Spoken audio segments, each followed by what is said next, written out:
I don't even know how to explain my natural avoidance of her, except to say that I sensed she was different.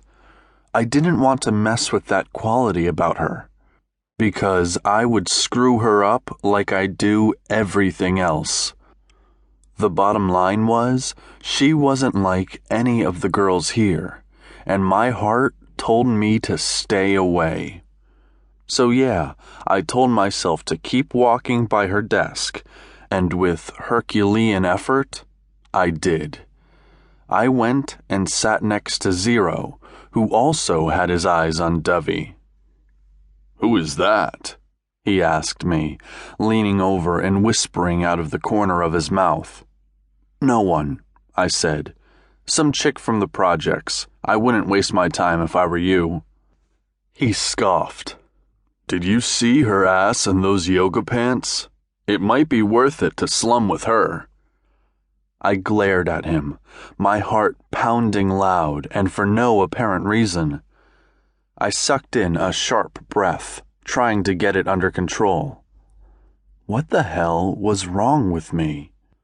Why did the thought of Zero and Dovey make me want to punch his lights out? I pointed over at Emma East. "Now, that's the girl you need, and she just broke up with Matt." He rolled his eyes at me. "Ha! We both knew they'd be back together by the end of the week." And then class started. I opened my book as the teacher started in with a lecture on the Roman Empire, but my eyes took in Dovey, assessing what it was about her that got to me. Then it happened. She turned around to pick up a piece of paper the teacher was sending around for us to sign.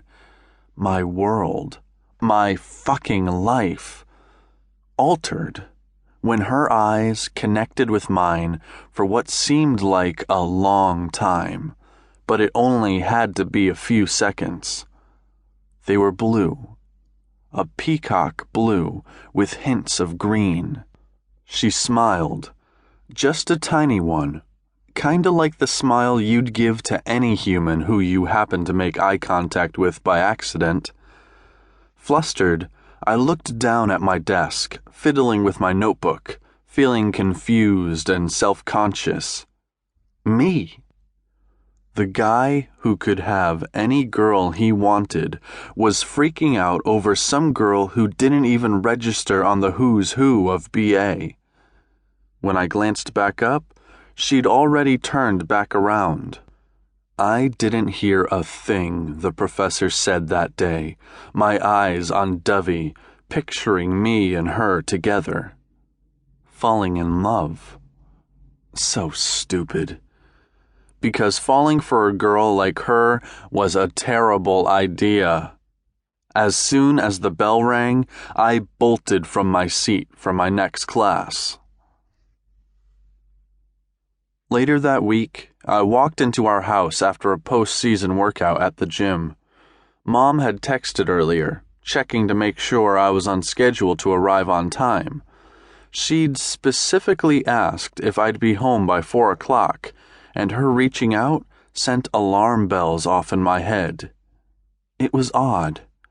Why did she care what time I came home?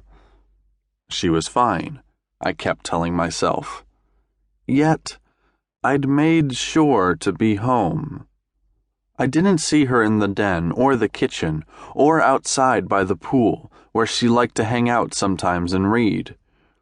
With queasy flutters in my stomach, I made my way upstairs. I knocked on her locked door, but got nothing. I pulled my phone out and called her. Sure enough, I could hear it ringing in the background inside her bedroom. "Mom, are you in there?" I yelled into the wood. Nothing but silence. "Open the door, please," I begged her, my ear pressed tight against the door, aching to hear at least a sniffle or something from her. I banged again and got nothing. "Damn it, I'm coming in there," I called out, ramming my shoulder into the door.